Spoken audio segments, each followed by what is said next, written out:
There we are. Oh yeah, that's great. So thanks for coming along. This was meant to be at the museum in Ponty as a live meeting, but then I found out that the train strike was happening today, and it would have been really difficult for me to get there. So Karen was nice enough to let me host the Zoom meeting from my own home, which makes things much easier for me actually, because I was doing bits of research and finding images right up till about 1:45. Oh, right. So can you hear me well? Yes, Yeah, okay, good. I can. Yes. Okay, everybody happy? Yeah. Yes. Everybody got something to sew with or something to knit? Yeah. That does make you feel bad.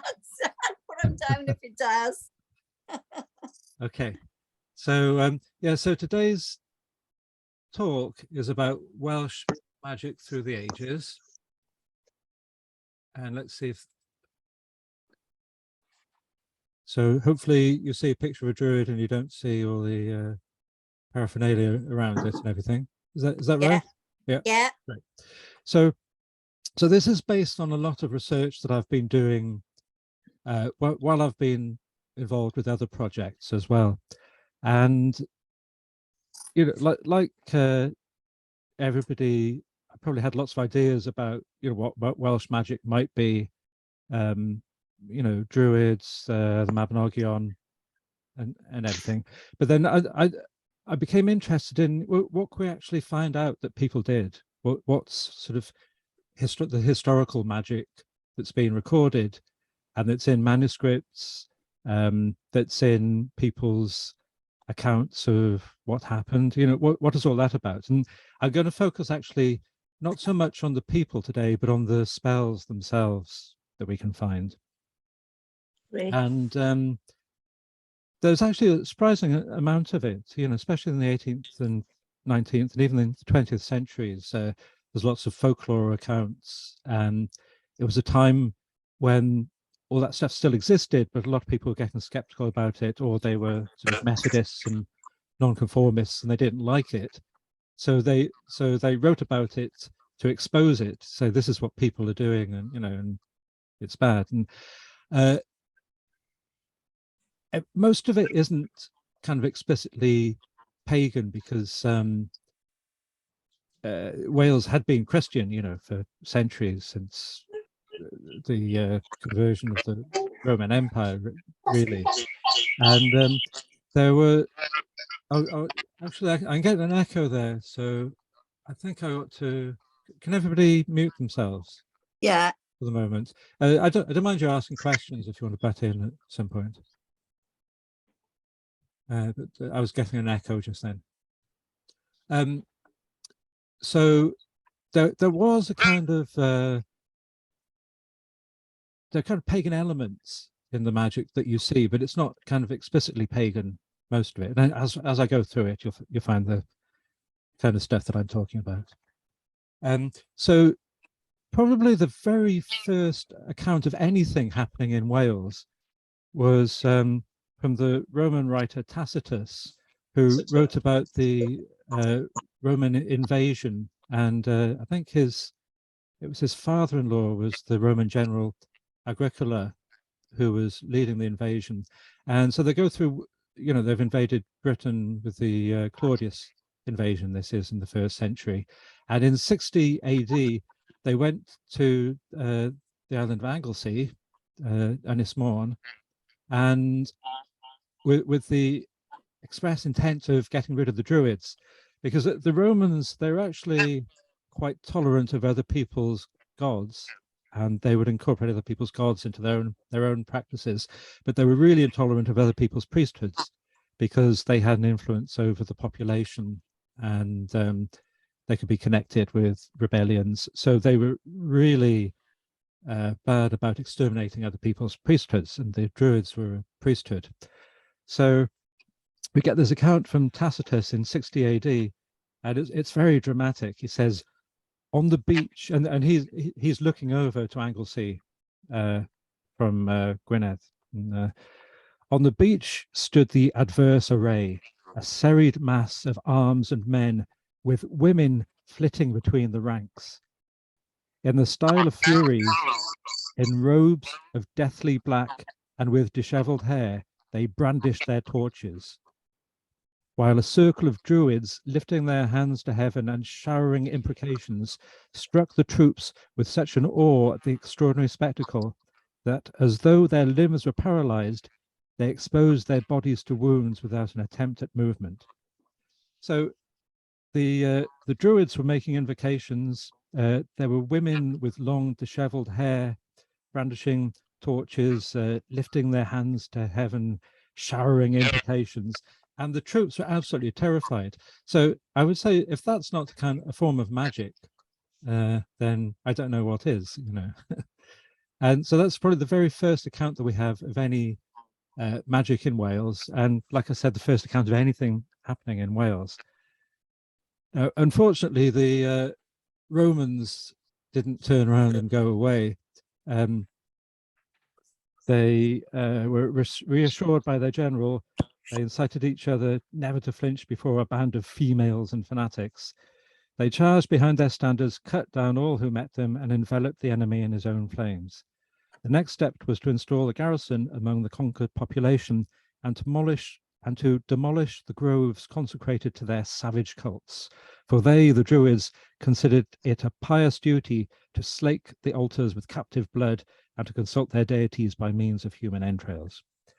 Well, we're not sure whether that's exactly true or not, but anyway, the Romans didn't actually finish the job in 60 AD because they had to go back to cope with the rebellion of Boudicca in England.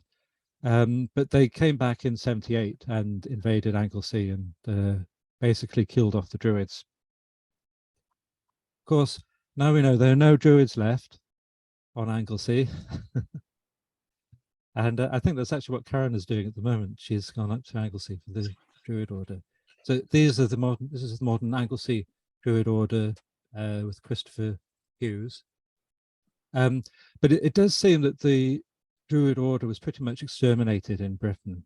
And this is partly why I'm interested in the historical magic. You know, I'm sure there probably was some survival of the Druid Order over the centuries, and I'm sure there was folk magic used in Wales by the ordinary people and in the rest of Britain, because Wales wasn't, you know, terribly separate from the rest of Britain at that time, you know, nor has it been through most of its history.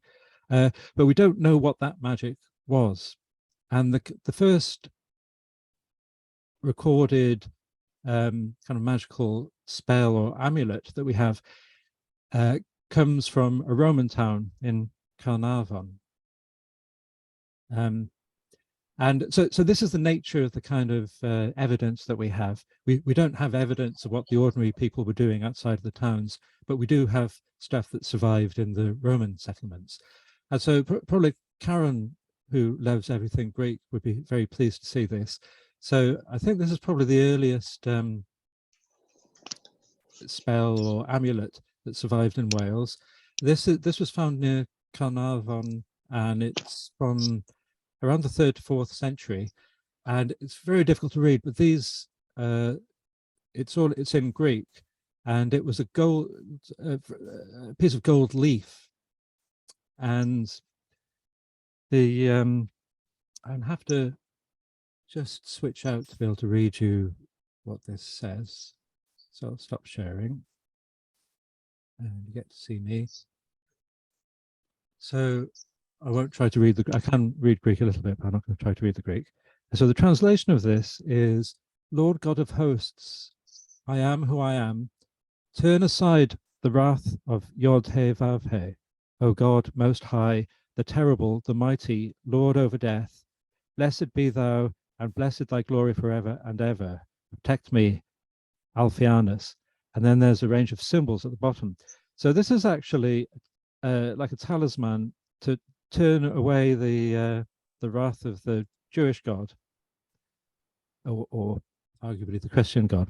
It's Jewish letters, and and they have a range of symbols, and also they name the Egyptian god Thoth towards the bottom, which is kind of pretty interesting. It's part of that mishmash that you get in the ancient world of all sorts of gods mixed together in magical materials. Go back to the presentation. This gold leaf here this is actually a reproduction that's in the British Museum. Now, the original is meant to be in the library in Carnarvon, but it seems to have disappeared. There was a guy I came across on Twitter who'd been trying to find it, and there's no sign of it. So for some reason or other, the original has disappeared. The same is somewhat true of this. This is from Caerleon, so not so far away from us. Again, another Roman settlement. And this is how anybody can read this, I don't know. But this is a curse that survived from Caerleon, and I think it's in Latin. And we have quite a few curse tablets. This was a lead tablet, and I couldn't find a photograph of the original. Again, who knows what's happened to that? It's probably in some archive somewhere. But this is a curse on it. Says, "Lady Nemesis, I give thee a cloak and a pair of boots. Let him who took them not redeem them unless with his own blood." So it seems that whoever wrote the curse is saying to the goddess Nemesis, you have my cloak and boots, only give them to the thief who took them if he's killed or wounded. So it's basically a way of not allowing the thief to benefit from the cloak and boots that this poor guy had stolen. And I remember there was quite a similar thing at Bath Spa, another curse tablet in lead there, a very similar thing, that somebody had gone to the baths and the cloak had been stolen. So this must have been a common problem. You go to the baths, you take off your cloak and your boots, and somebody comes along and vamooses with them. And there wasn't really a police force at the time, so cursing them was probably your best option. So those are a couple of examples that we have from Roman Britain. As the Romans were leaving, Britain was sort of plunged into chaos. We used to call it the Dark Ages. I think it's just called the early medieval period now. But there wasn't an awful lot of writing going on. There's terrible instability. Civilization was collapsing. So we don't have all that much evidence from that time. It's only until we have to wait till sort of the 8th, 9th century to find the next kind of magical text. But this, I haven't really gone much into the archaeology. I'm sure there are other objects that survive, but this is, I would call this a magical bucket. And I think it's a pity that pagans today don't use magical buckets. I think it should be an essential part of the magical toolkit. So why is this a magical bucket? It's because apparently it's engraved with all sorts of, or inscribed with all sorts of magical symbols, including pentacles or pentagrams. Unfortunately, they don't show through on the photo, but this is in a museum in Bangor, and it dates to the 5th or 6th century. And pentagrams are particularly associated with protection. So I wonder, was milk kept in the bucket perhaps, and that the pentagrams helped to stop the milk going off was the idea, or for water, to stop water going bad? We don't know, but suggests that they did have this protective use. Okay, I'm going to stay there for the moment.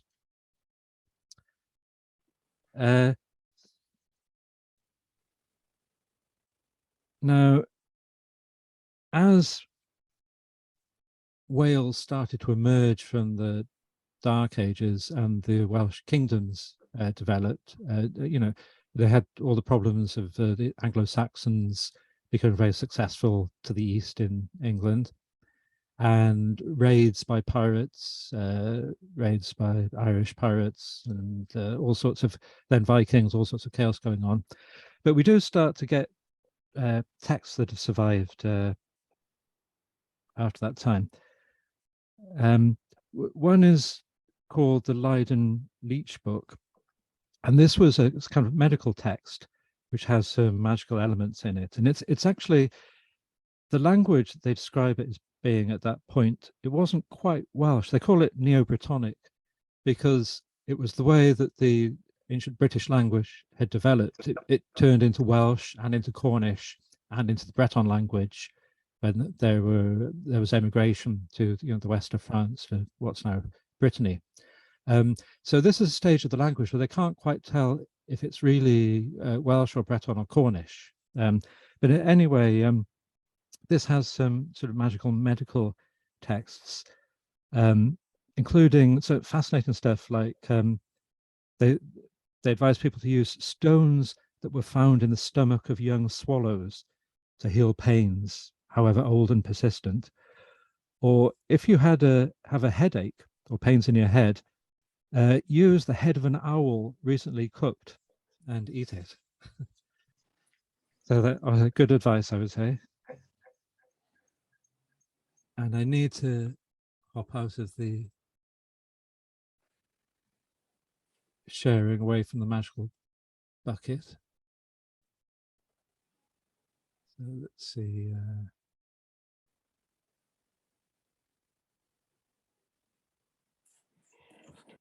What I'm looking for here. We have the oh, this is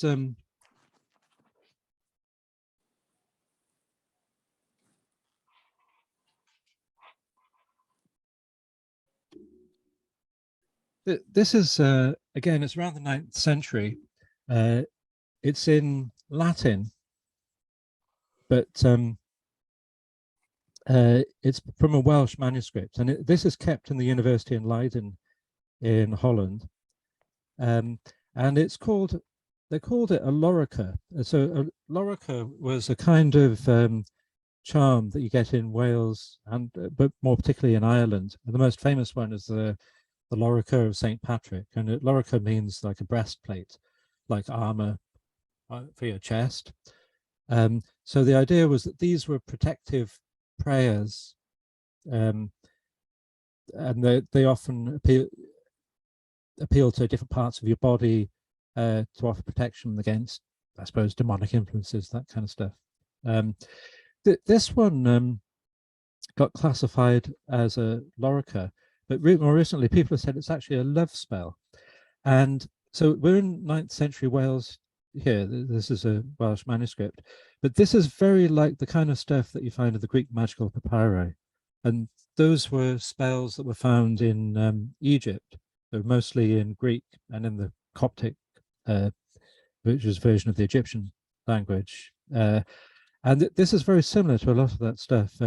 So this actually makes more sense as a love spell rather than as a protection spell. But and it has this mix of some Christian figures, but also it appeals not to pagan gods, but all sorts of elemental powers, as you'll see.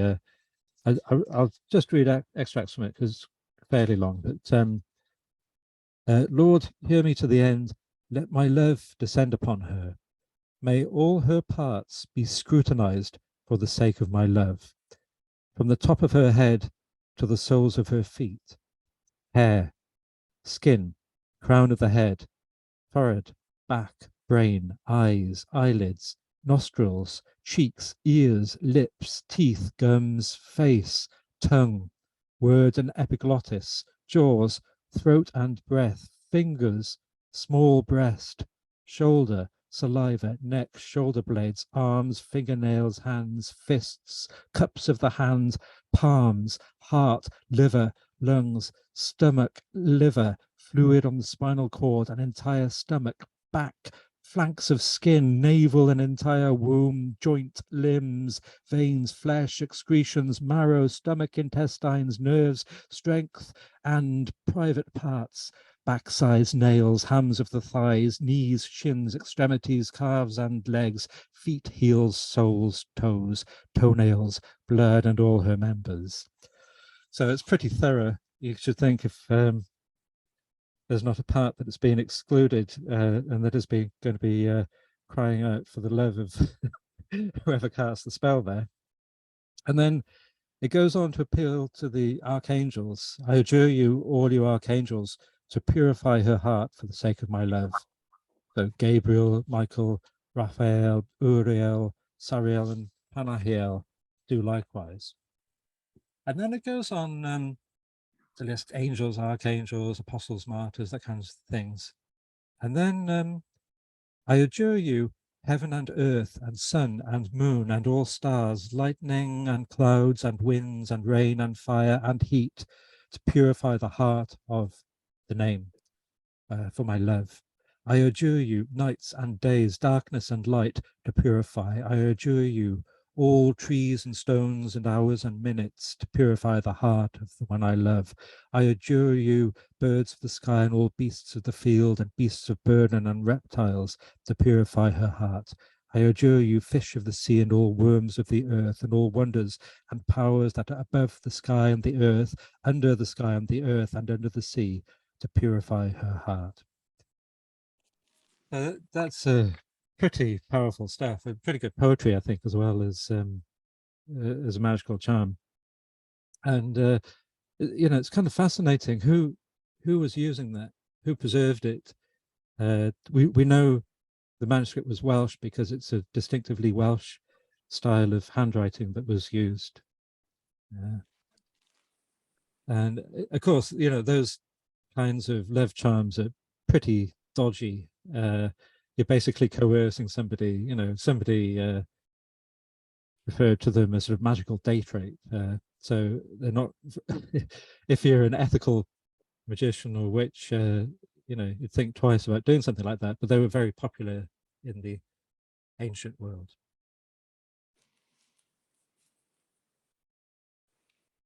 Let's get my screen sharing again.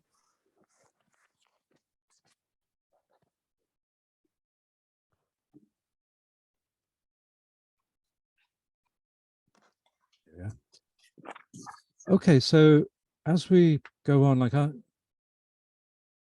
the 9th century, you know, Wales and the rest of Britain was starting to emerge from all this chaos, and you have the Norman invasion.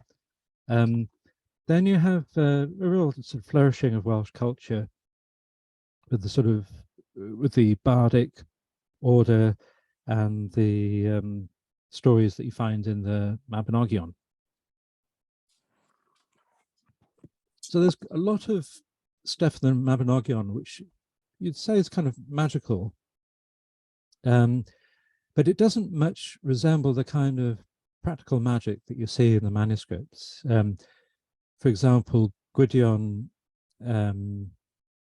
turns mushrooms into an army in the 4th branch of the Mabinogi, and in the Battle of the Trees, he sort of animates trees to fight on his behalf. So that's not really the kind of, that's more legendary magic. It's not really practical magic that people were using, is a general opinion.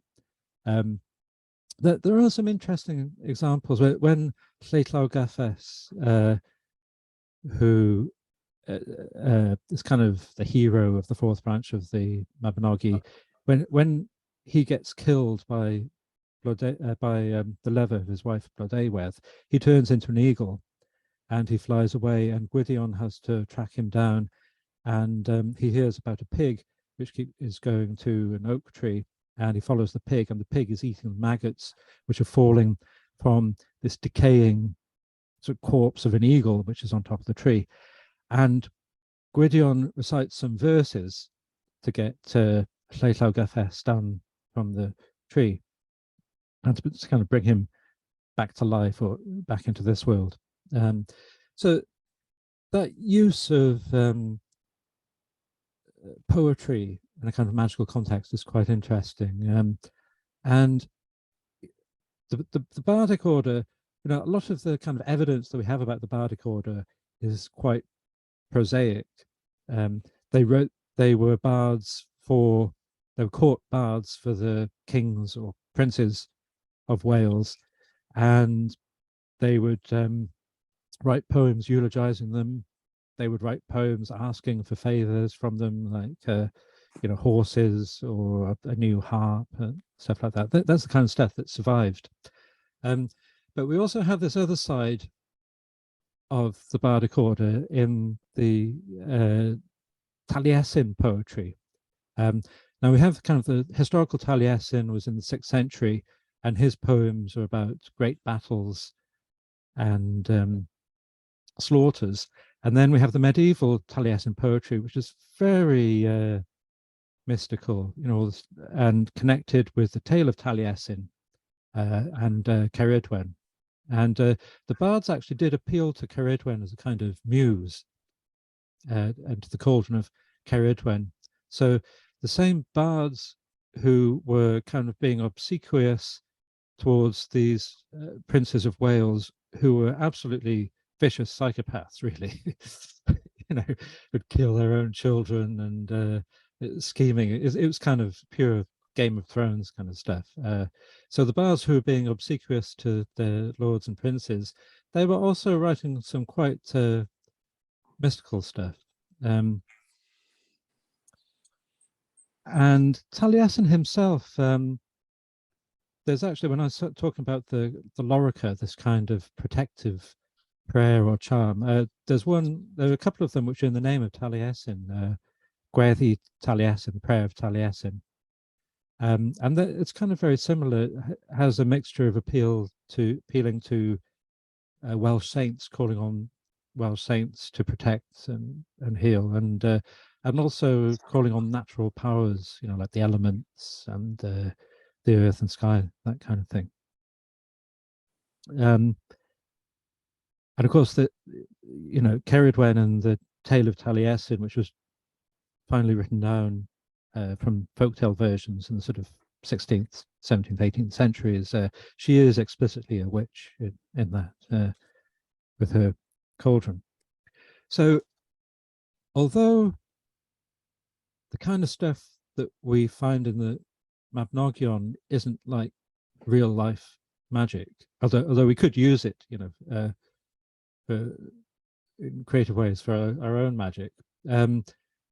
And scholars these days are a bit more skeptical about the extent to which figures in the Mabinogi might have originally been gods, you know. So like Lleithlaw Gyffes,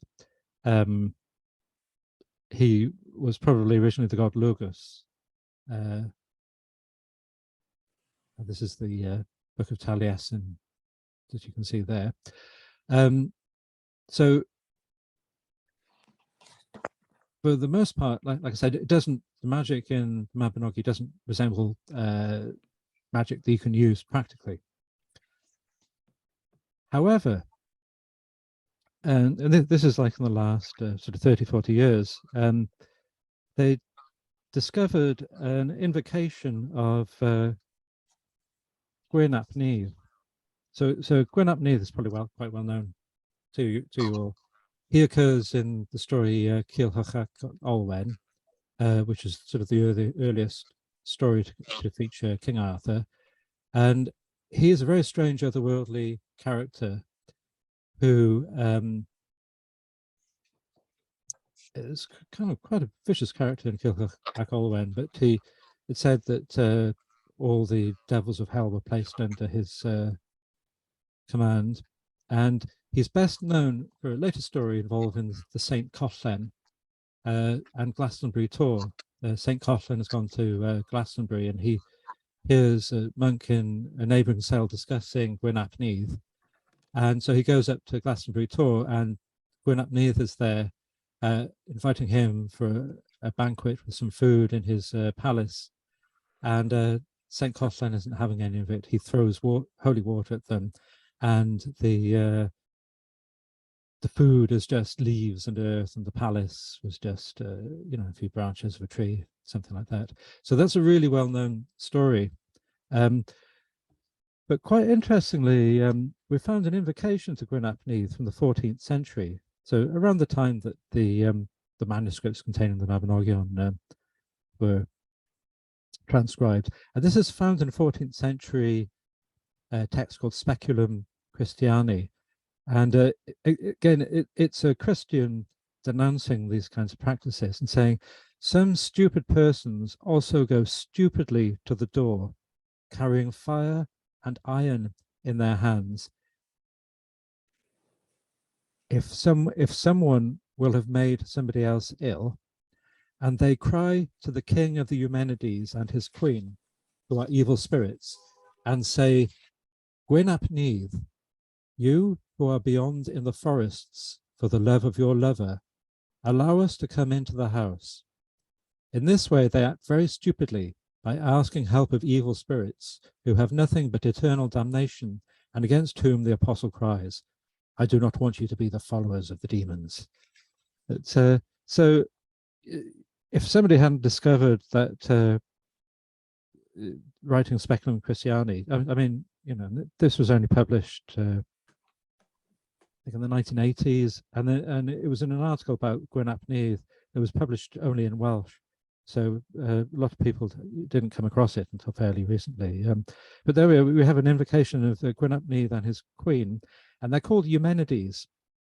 So in later tradition, Gwyn ap Nudd was king of the fairies, the Tylwyth Teg, and they use the term in Latin, the Eumenides, which was a Greek word for its, can't remember, circumlocution is the term, something like that, for the Furies. There's three women who, in Greek myth, who were kind of older than the goddesses and who punished people for killing family members. And in the Oresteia, there's the story of Agamemnon, who gets murdered by his wife Clytemnestra after he comes back from the Trojan War. And then Clytemnestra is killed by her son Orestes. And Orestes gets pursued by the Furies, who were, and the name of the play is the Eumenides, the kindly ones. You don't want to refer to them as the Furies, just like you refer to the Tylwyth Teg as the fair folk, the fair family, instead of calling them something nasty because you want them on your side. And then just touch on a little bit more about the bards. Again, scholars kind of emphasize, you know, the literary activities and everything, but there are also healing poems that survive in the Cywydd form, this sort of classical Welsh form of poetry. Like Gitor Glyn from the 15th century, one of his patrons, Hywel ap Ieuan, had suffered a knee injury, and his kneecap seemed badly damaged and was heavily bandaged. So Gitor writes a poem and saying that he wishes the injury will be healed by conventional means through the assistance of a physician and through the care of Hywel's wife Ellen. But he also states that he, as a poet, as a master of words, could also play a part in the healing process. And he says that many people have been healed by a Cywydd, and therefore he asserts that he will transform his praise poem so it's like an ointment or a salve itself, a healing. So itself will heal his patron. And there are a few of these. You know, so to me, that qualifies as a form of magic. If you're writing a poem and you're saying this poem will heal you, you know, almost by itself. Well, if you, that's a kind of healing magic, I think, that the bards were practicing. Okay, so there's all sorts of stuff starting to emerge by the 16th century. We start to have sort of court records about people who are accused of witchcraft or of fraud. We have bits and pieces of manuscripts as well, and I have to be careful not to go on too long here because I've discovered so much stuff, and I'm very disorganized. So just a couple of hours before the talk, I was finding all the and there's this charm I forgot about. There's this one, but I'll try not to go. If I stop about 2 o'clock, and then you can have some questions. So there are quite a few charms that have survived, and people have been publishing them. Of course, the physicians of Meddfai were very famous.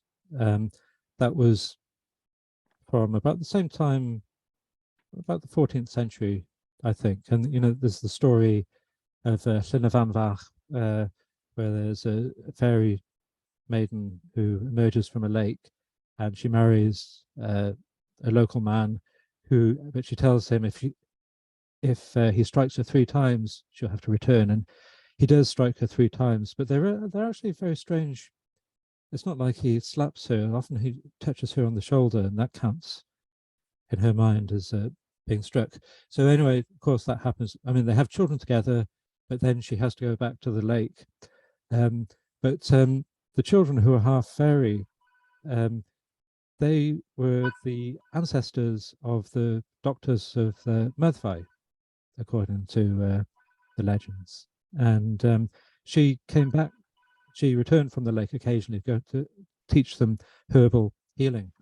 So that kind of stuff is very famous, and to me that's the kind of, some of it, healing is a separate thing, although it's adjacent to magic, and there's some kind of magical techniques in it, and but I'm going to skip that stuff a bit for a while because I'm not really at all qualified to talk about herbal healing. Lots of other people are.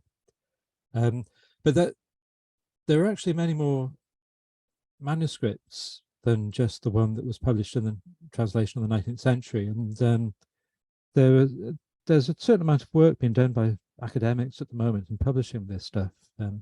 So there's a book, I think it's called Medieval Welsh Medical Texts, and it's actually available as a PDF legitimately online. And if you search for that, there's an awful lot of material in there. And then I think the same scholar, she's an American, who produced that, she's been working on transcribing and publishing healing charms. And some of these are very simple, and these were found all over Europe. Like there's a very simple one with Saint Peter. So Jesus sees Saint Peter sitting on a rock, and he says, Peter, why are you sitting on a rock? And Peter says, I've got toothache. And then Jesus says, rise up from the rock and your toothache will stop. And so that was it. That was the charm against toothache. But that was used for centuries. That was a very popular charm, and right into the 20th century, people were using it. And there are other charms to stop blood. And even the versions that were used in Wales that we know of were Christian. Somebody pointed out, I think, that in Sweden there was a version involving Odin. So if you want to use a charm like that, and dentists are very expensive these days. I mean, I go for oil of cloves, but you could try using a toothache charm, and if you don't like using St. Peter and Jesus, you can adapt it to pagan figures. So there really is a lot of stuff that hasn't been published, and I'm going to jump quite a bit forward now to the 19th century, because we have really loads and loads of evidence in the 19th century. And this picture isn't all that beautiful that you've been looking at for the past few minutes. This was the most notorious magical spot in Wales in the 19th century. And it's a cursing well. It's called Ffynnon Elian, the well of Saint Elian, and it's up in Denbighshire. And this really did become notorious. Now, there were loads and loads of healing wells all over Wales, which each is generally associated with the name of a saint, often with a local saint, but they're pretty ancient. They probably preceded the coming of Christianity and of the saints, but that's how they survived by becoming saints, Wales. I'm sure anywhere you are in Wales, there's there would have been a holy well nearby. I live in Barry, and there was one on Barry Island that survived until the 1980s, and then even when Butlins was there, but then they built a housing estate, and they closed off the well when the housing estate was built up there. So the well is actually still there, but there's no water there anymore.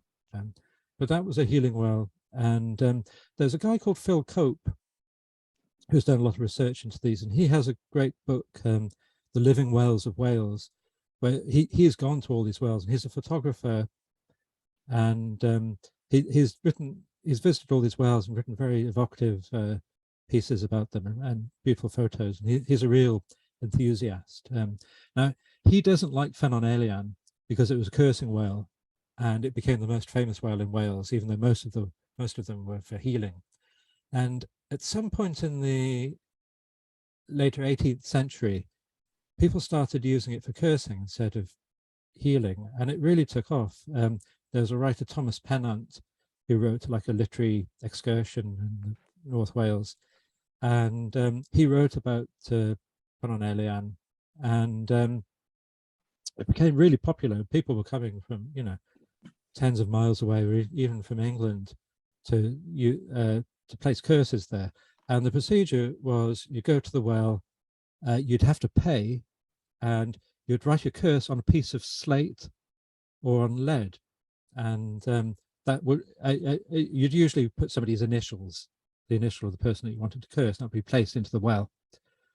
And I mean, it seems like a horrible practice, but people were pointing out that life was very difficult. This is the beginning of the 19th century. There've been all these crop failures. There was enclosure, so there were all these acts of parliament passed so that people couldn't use common land as much as they could to graze their sheep. So people were becoming destitute, and life was changing. There was industrialization, but just as is the case these days, it wasn't being done for the benefit of ordinary people. So people would find themselves in situations of injustice, and the only option that they thought they had was to go to a well and curse the person who was trying to evict them, or there were just disputes between neighbors that developed. So this became notorious, and then of course people became worried that if they had a string of bad luck, that their name had been put into the well at Ffynnon Elian.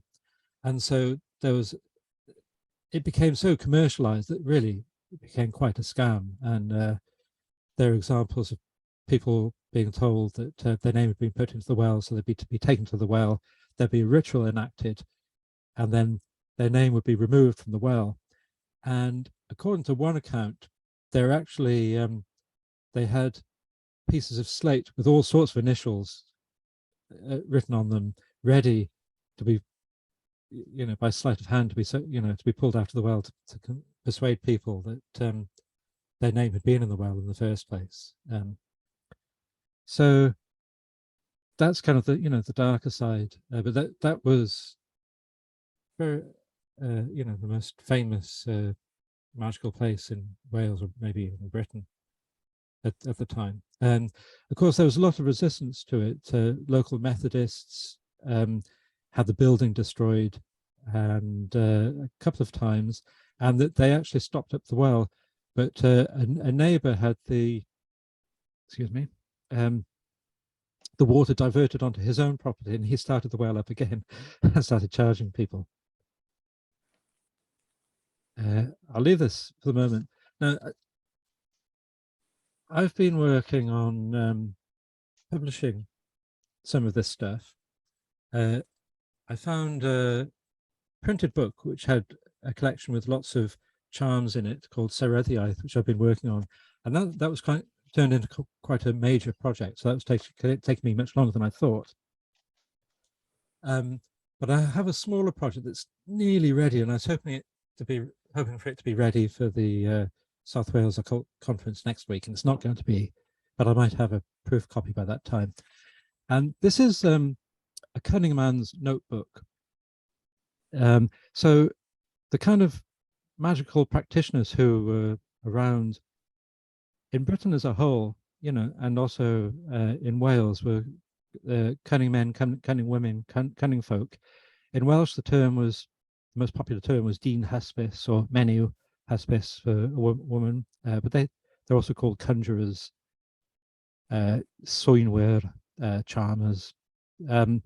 So they were magicians who lived in almost every locality, and they would do things for local people, like find lost property, find the identity of a thief if something had been stolen. They wouldn't usually curse people, but they would lift curses.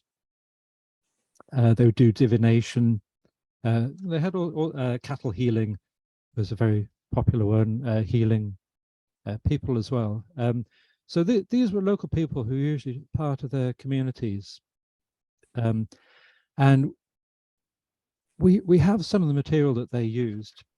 And this is a book that here from a book from the 1970s, Byd y Dyn Hysbys, by Kate Bossa Griffiths.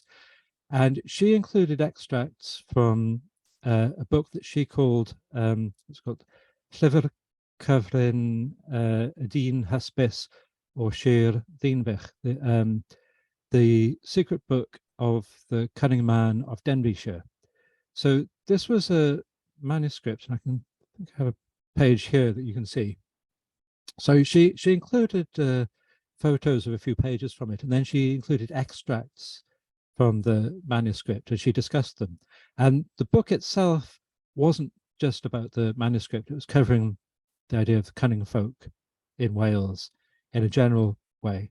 And it's a bit outdated, I have to say. It was never translated into English, and it was published in the 1970s. So she had all these extracts dotted about the place. So what I've done is I've gone and put together all the extracts, and that there's also another few bits that I could find from the photographs that she included. And then I was able to find out where a lot of this stuff came from. And so I could, where a spell might have been cut off, you know, I can suggest how it might have continued. And it's just been a fascinating project. It's taken me a little bit longer than I wanted it to. There's quite an emphasis on fairy magic in it, and there's particularly a spell which appeals to Oberon and Mecob or Mayob, and the seven sisters. And there were these seven fairy sisters who are known all over Europe, and this is a particular Welsh version of them. So you invite them to a feast that you've prepared, and then they will go and do things for you once you've invited them to this feast. And so there's a few fairy spells. There's also a journal entry in it where the Dyn Hysbys, the cunning man, describes how in 1832 he went to meet a farmer in Wrexham, and the farmer had problems with his milk churning and his cattle weren't well. And he'd been to see another cunning man called Sean Arrosa, and he'd had no luck with him, and this other cunning man wouldn't do anything until it was the full moon anyway. So the guy who wrote this notebook, he describes he went and healed the cattle, and the milk and the cheese were much better after he'd done that, and it was a successful healing. So I managed to find out who this guy Sean Arrosa was, and he was actually somebody who was involved with Ffynnon Elian, the cursing well, and he got taken to court by somebody who a guy called Edward Pierce, who had had a string of bad luck, and so he met up with Sean Rosser, and Sean told him, "Oh yes, your name is at Fenonelian, and you have to go there at when it's the full moon." So he accompanied them to the well, and they had to pay him, and they recited psalms and did some circumambulating of the well, and took the piece of slate with his initials out of it. But anyway, he felt ripped off, and he had a couple of friends with him who also had their names taken out of the well. So there was a court case, and so this guy is the same one who couldn't get the cattle to heal. And then so I went into a lot of background with the like what magic was like in Denbighshire, and there were Denbighshire was actually famous for its witches or its women magicians, and we know a certain amount of, like, Bella Vawr. She is somewhat well known because she survived. Stories about her survived in folk tales. Sioned Gor, who was so named because she had a horn. She wore horns on her head when she was doing her divinations and things. And there's quite a lot of material available.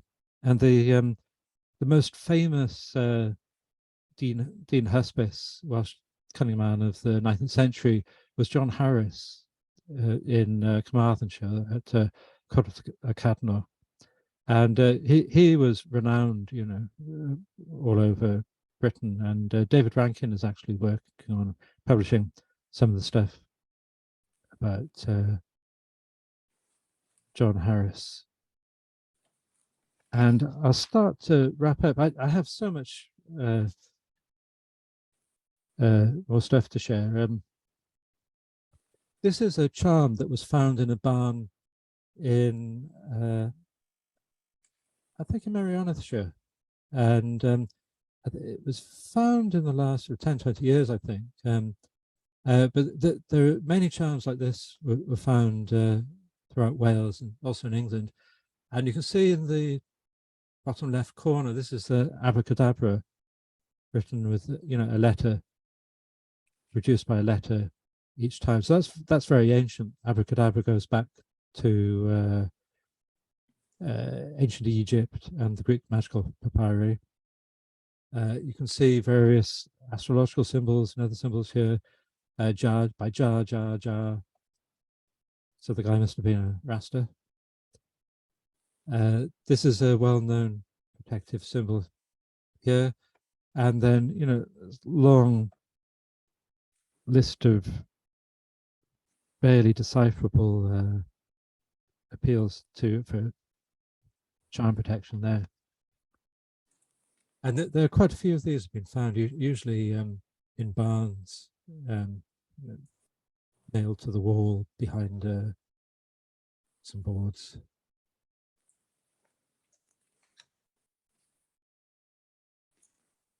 Okay, so you get me again. There's, like I said, I'll try not to go on too long. I just have so much stuff. So again, like I was saying, that the charm against toothache, appealing to St. Peter, that was used for centuries. The earliest versions go back to medieval times. They probably preceded that. There are versions that, like in Scandinavia, that aren't Christian, and they were used, well up to the 19th, 20th centuries. And another practice is called the virtues of snakeskin, and so this is, we have the instructions for this in medieval writings, and then this was like the kind of a couple of dozen versions of this in manuscript, and it was obviously used up into the 19th century, because in the book that I'm translating that has a version of it, and then Elias Owen, who did quite a good book about Welsh folklore, which is very easily available in the 19th century. It's just called, the main title is Welsh folklore. You can find it online. He included a translation of the virtues of snakeskin, and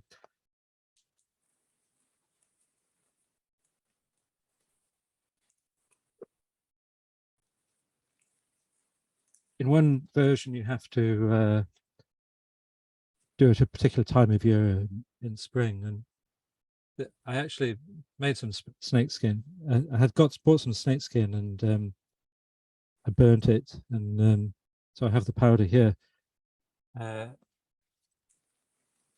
so you can do all sorts of things. In the simplest version, it just says take a snake skin, the which has been shed at harvest time, and burn it on wheatgrass, then keep the ash for your service. Its virtues are as follows. You can put the ash in the bite of a rabid dog, and the wound will be completely healed.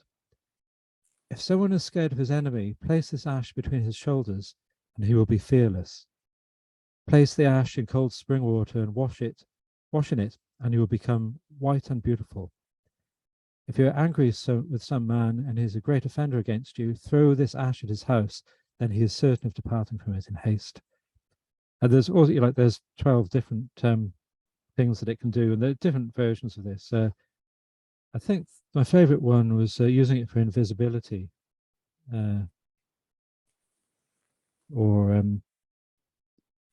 to know somebody's secrets, or if a man wants to be wise, put some of this ash under his tongue and no one will quarrel in an argument with him. Well, having smelt what this snakeskin is like when it's burning, I don't really want to put that under my tongue. But anyway, I really like that. And I think, if you know Mara Starling, I think she included that in her book on Welsh witchcraft that she's just recently published. So that's something that's been in use for centuries in Welsh tradition. And I'm going to wind up just with, there's one more thing.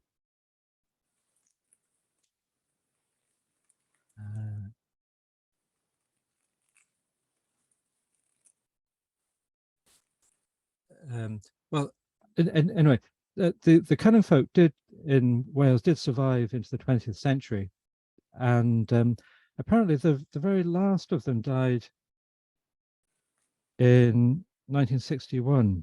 I don't have much information about this, but apparently in March 1961, the Times reported that Wales' last conjurer was dead.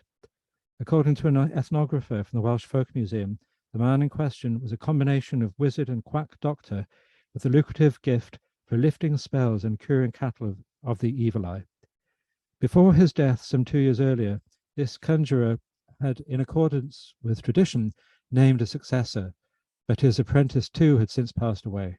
And so that was the last of these sort of traditional Welsh conjurers. And of course, there's the whole revival of paganism, and there are plenty of witches and magicians now in Wales again. And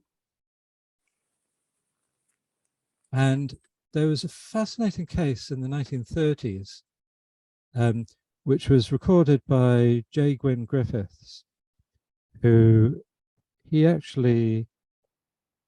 was married to the lady who produced that book, Bidadine Hysbys. And she was a fascinating person. She was German of Jewish extraction, who was an Egyptologist, and she fled Germany in the 1930s, and she became a real enthusiast for Welsh culture. She learned Welsh, she wrote in Welsh, and she was instrumental in founding the Egyptian collection at Swansea University, the Egyptian Centre there. So this is J. Gwyn Griffiths describing some magical practice in the Rhondda in 1937. In 1937, I came across the use of a preventative charm in my native industrial valley of the Rhondda in southern Wales at Pentre, in the parish of Ystrad Fodwg. Anyway, somebody knows how to pronounce it probably. Two spinsters living with their bachelor brother described that he was likely to get married and leave them. This prospect was unwelcome to them for several reasons, including their active dislike of the young woman to whom their brother was attached. Having exhausted normal methods of dissuasion, the two sisters finally resorted to the help of a woman who claimed to be not only a fortune teller, but also an expert in potent charms. She told them that there was a sure way of preventing the marriage being achieved. Every night the sisters were to prepare, a little before midnight, half a bucketful of small coal, on which they were to place 10 large spoonfuls of salt. To this they were then to add some of their own urine, and to throw the resulting contents of the bucket onto the kitchen fire at the stroke of midnight. The fire had to be kept going until this hour every night. Not until they had watched the fire assimilating its midnight increment were the sisters to retire to bed. If this rite was consistently carried out for a month or two, the brother would inevitably break with his sweetheart. This was the insurance given. The sisters persevered with the practice for the full 2 months. Naturally, they had some difficulty in concealing the ceremony from their brother, and on one occasion he came downstairs a little before midnight and was surprised to find them preparing to feed the fire at that time. In spite of this, the brothers' marriage took place. Indeed, it occurred rather sooner than anyone had expected. It should be added that the episode was reported to a friend of mine in a grocer's shop, where she had noticed one of the sisters buying an unusually large amount of salt. As to its failure, magical theory could proffer one convincing explanation. The charm failed because its secret was divulged. So there, 1937 Rondo, two spinster sisters trying to stop the brother being married. So it's quite a long, almost living tradition that we've had in Wales. And like, there's loads more stuff that I could bring out. But I think that's about enough now. I've been going for an hour. So if anybody has any questions, you're welcome to ask. Can you give me the name again, please, of the PDF file you said we could get on the healing? Yeah, hold on. Yeah, so it's called Medieval Welsh Medical Texts.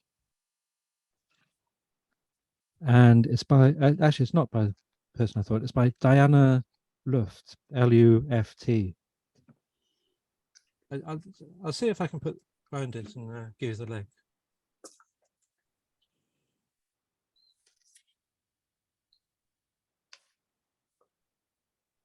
Right.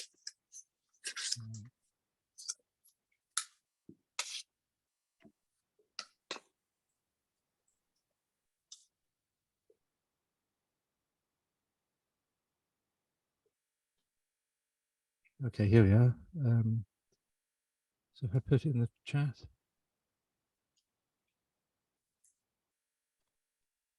So that will open as the PDF. And lovely. That's a legitimate PDF. It's a good Thank way you. of publishing it. They put the PDF out for free, and the book costs about 40 quid. So Okay, great.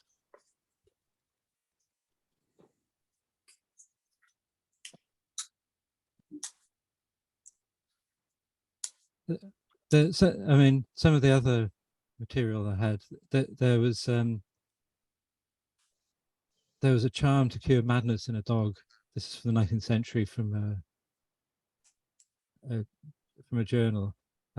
So you take a piece of cheese and you write on it with ink in the form of a cross, and it's aria paria maria maria aria paria.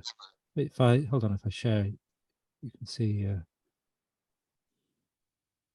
what that looks like.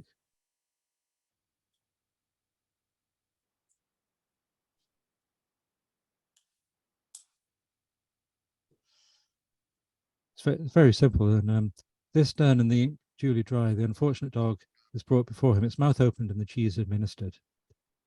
And this was a man near Merthyr, actually. This was in the 19th century. Because some of these things, they were called pagan at the time.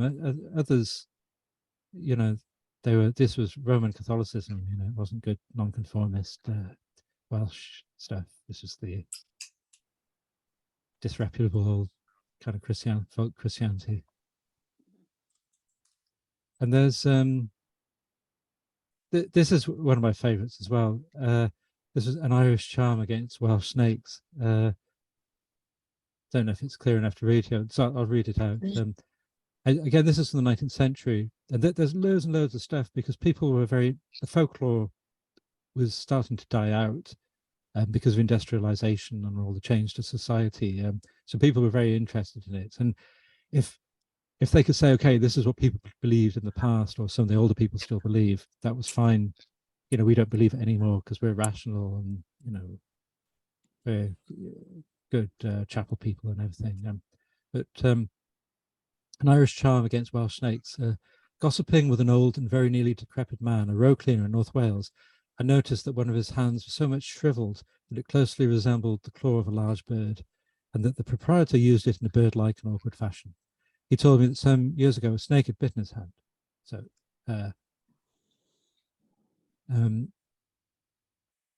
he could only scrape roads.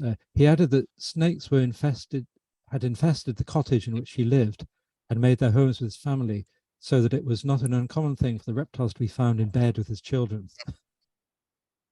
Pretty grisly. A great many efforts have been made with partial success to get rid of these strange inmates.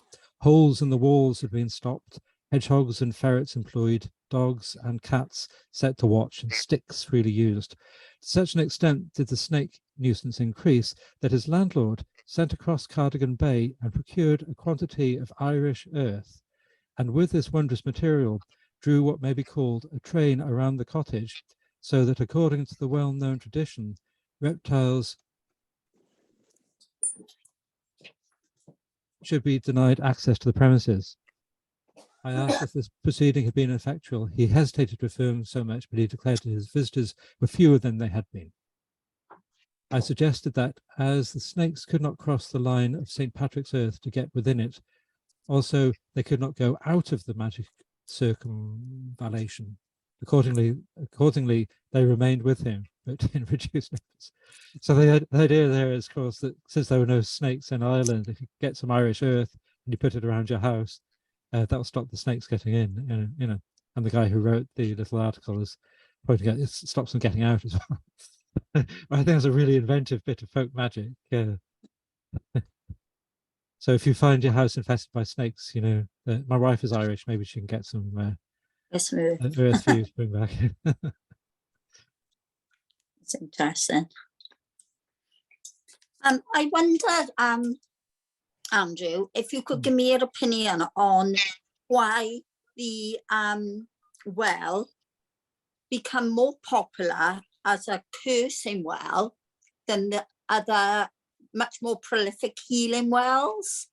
Do you think that is a power thing with regard to people wanting more negative power than positive? Yeah.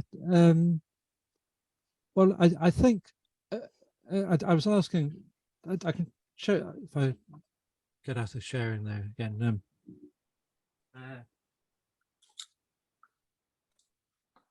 This is the book I was saying about Living Wells of Wales. He's a very interesting guy, Phil Cope, and he's done a few of these. He's done one about Cornwall, about Scotland. He's doing one on Ireland as well. But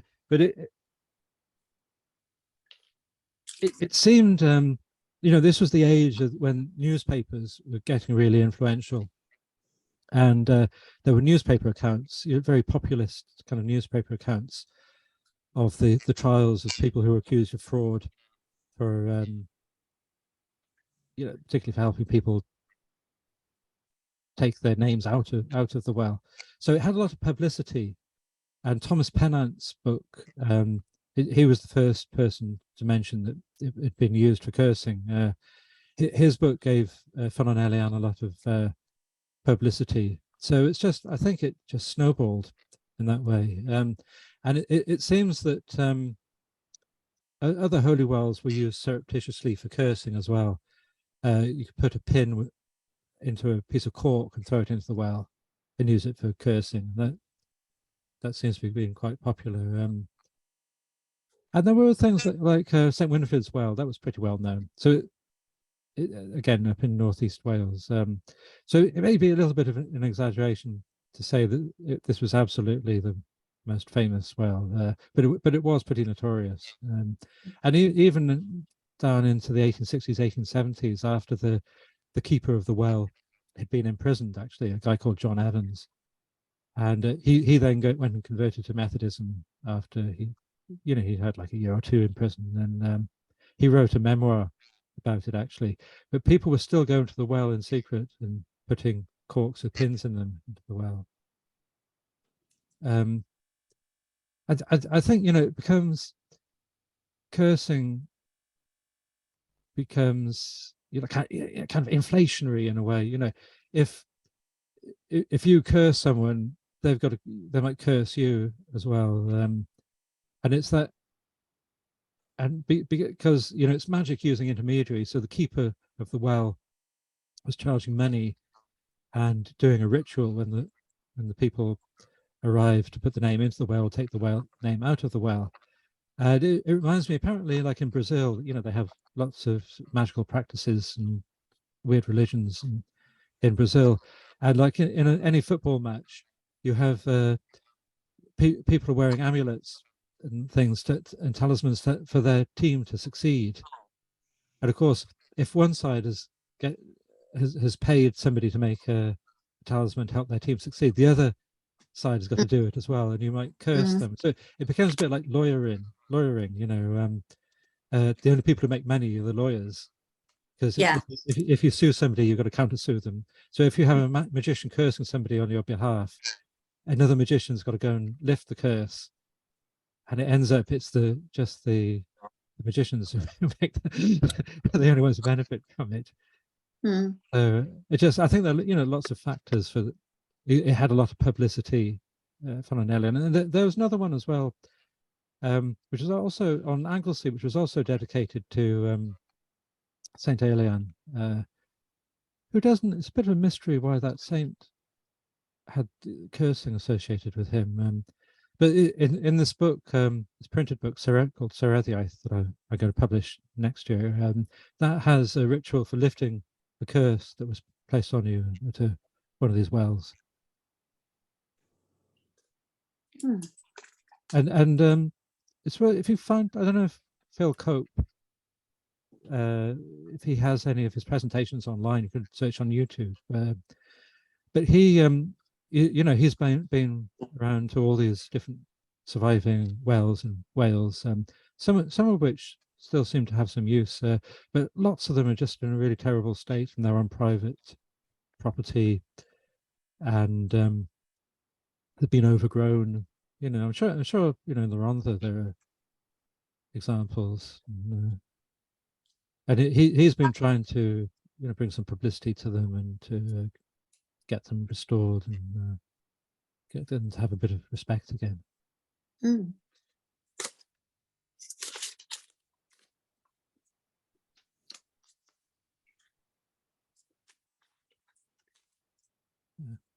Any other questions? By the way, I'm going to be giving a talk at the South Wales Occult Conference in Cardiff next Saturday, a week today, and so I'm going to be talking about the Cunning Man's book from Denbighshire that I'm going to publish, and I'll go into some of the fairy magic and I might have discovered who wrote it, a guy known as Sean Gyfarwydd. I'm not absolutely convinced, but if he wasn't the guy who wrote it, he was very similar to the guy who wrote it. And he there's several anecdotes about him doing cattle healing, successful cattle healing, and that are also in that book, Elias Owen, which is really. I'll see if I can find that online view. Oops.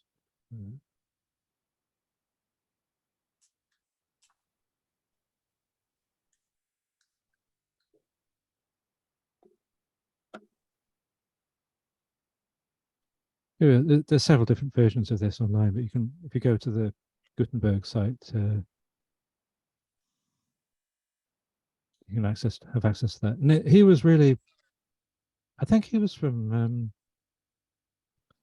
maybe Merionethshire or somewhere, so North Wales, but not from Denbighshire. But he was really interested in the surviving stories about the cunning folk, and he includes various kind of spells and bits of folk magic in his book. Like I said, that there is quite a lot available, and well, first of all, I'm doing the book about the Denbighshire Cunning Man's Notebook. Then I'm going to publish this translation of the Sir Ethiaith, this text from the 1830s, which has got loads of stuff in it as well. But then I'm going to include this kind of material that I've been describing here in like a source book for Welsh magic. So just as much of the stuff as I can find, I'll organize it according to the time periods and what it's used for.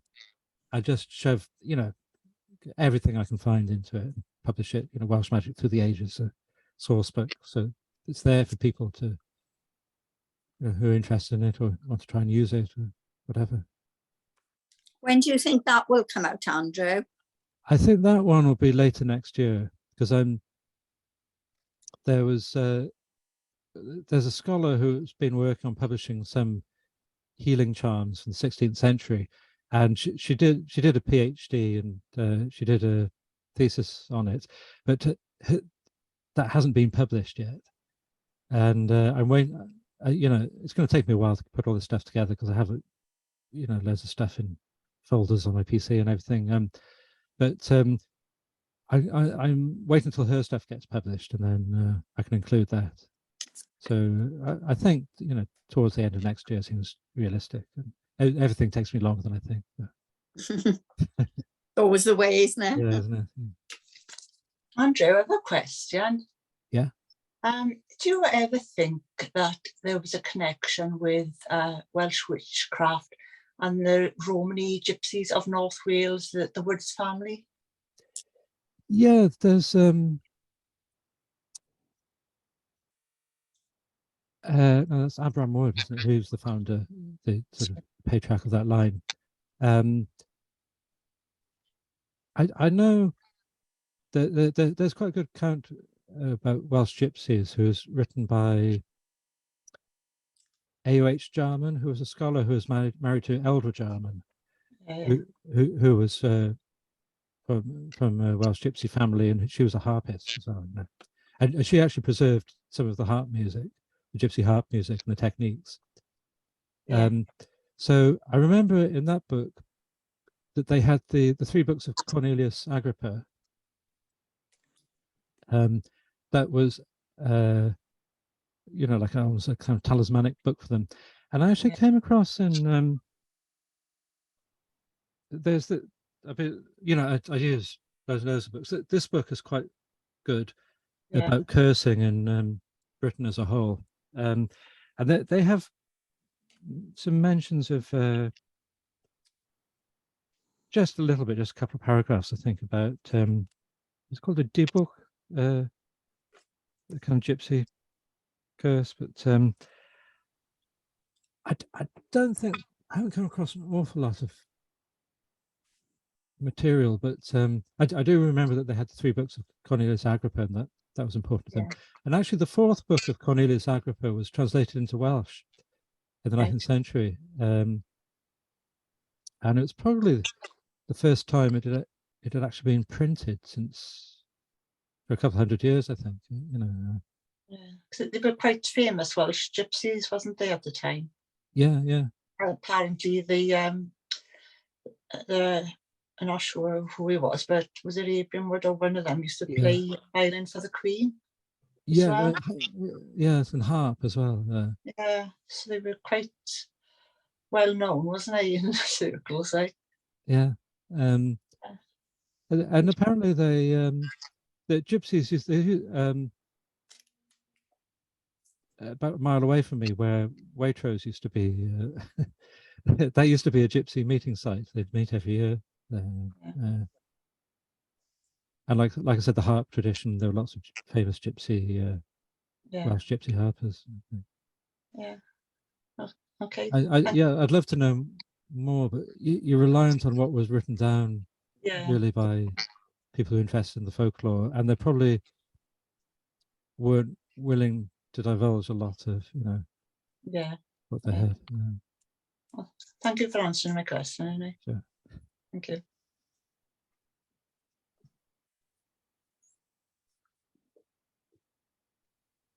Oh, June says, Andrew, yeah. do you acknowledge that there's been a change within the mainstream healing system, i.e. the NHS, using witchcraft as a form of healing? I've no idea about that, really. I'm not a healer myself, so this is the healing aspect is very much me doing research. I do practice magic, but I wouldn't say I have a particular talent or interest in healing. Okay. Thank you. Yeah. I do believe on that subject that some GPs now are actually opening up to sort of a form of spiritual healing, such as Reiki, and so I think there may be possibly a slight shift towards the holistic side as well in the future. Can I add, Sonia, that there are witches working within the NHS who do use spells openly, and it is illegal to discriminate against any belief system that you have. So you've got no choice.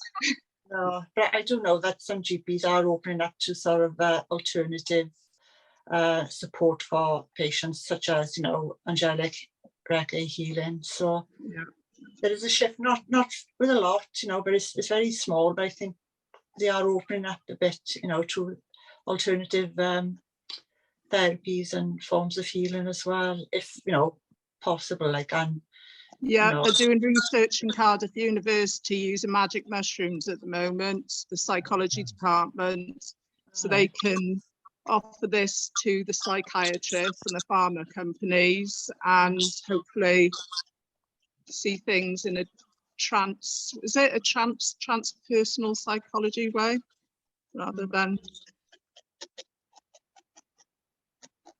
I think there's a lot going on, I suppose, that we don't know about in the background for the future, when you think of it, isn't it? Not medicine isn't always a solution, and tablets for everybody, is it? But obviously they have the place, and there's no getting away from that. If prescription drugs are needed or medication, it has to be used. But some cases, I think, maybe alternative therapies are, better and could be used, I think they are being used. It's just like you say, it's very slowly. Yeah. I was just going to add to that about medical research, because that's the field that I work in. So I work in clinical trials and developing health interventions and testing new medicines. And there is a shift in the type of research that is being developed. So there are more holistic interventions that are being tested, because obviously things have to be tested at scale to be proven to be effective before they'll get taken up as guidelines within the NHS. And so for example, I've just been asked to contribute and help design a study which is looking at honey tea and in cancer patients.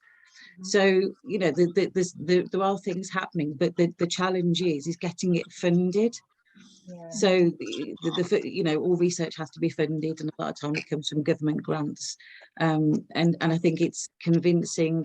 I think sometimes reviewers of the value that can be added. So, but there is a shift, and there are studies now being developed in that area. But in addition, we're changing how we design and deliver clinical trials, and we're becoming much more aware of the value of lived experience and patient voice in deciding what outcomes are important to them, and how can we capture their narrative to inform the research and how we deliver healthcare in the future. So we are looking. There are shifts happening, and I've noticed that over the last 15 years. Well, that's good. That's very good, that is. Yeah. That's really, that's really interesting, Kim. I'd like to meet you sometime. Well, we're going to be at the conference next week, aren't we? So, I mean, as you brilliant. said, you know, honey and tea, obviously, you know, they use Manuka honey for dressings, like for ulcers example, you know. So, you know, yeah. there's a lot of research with a lot of potential out there, isn't there, really? Yeah. That's good. As, you know, slowly chip away. It's going in the right direction, hopefully. Yeah, fingers crossed. I mean, a lot of the stuff that I do now is trying to explore the potential of virtual reality as a home holistic approach to supporting physical, mental and well-being. So, you know, we're looking in lots of different areas now, but there is a more holistic approach, which I quite like, that we're not just focusing on necessarily one aspect of a disease or disease area. We're trying to take a more holistic understanding of what the patient and lived experiences are of different diseases. Yeah, that's good. I think that's a good way forward myself there. I don't think we can progress if we don't do that. No. Good. They definitely have a place, you know, holistic therapies, definitely. Yeah. When suitable, obviously, you know. Yeah. But there's also research being undertaken in around spirituality and patient health, and how that needs to be accommodated as part of their healing and their patient journey. But again, it's not done at these studies are still quite early and not done at scale to the extent that would be taken on board perhaps by the medical bodies just yet. Yeah, that's right. Yeah. Great start. I need to go sorry. off and have something to eat, but I'm going to stop recording. So thanks for coming. Yeah, thank you very much, Andrew. Yeah.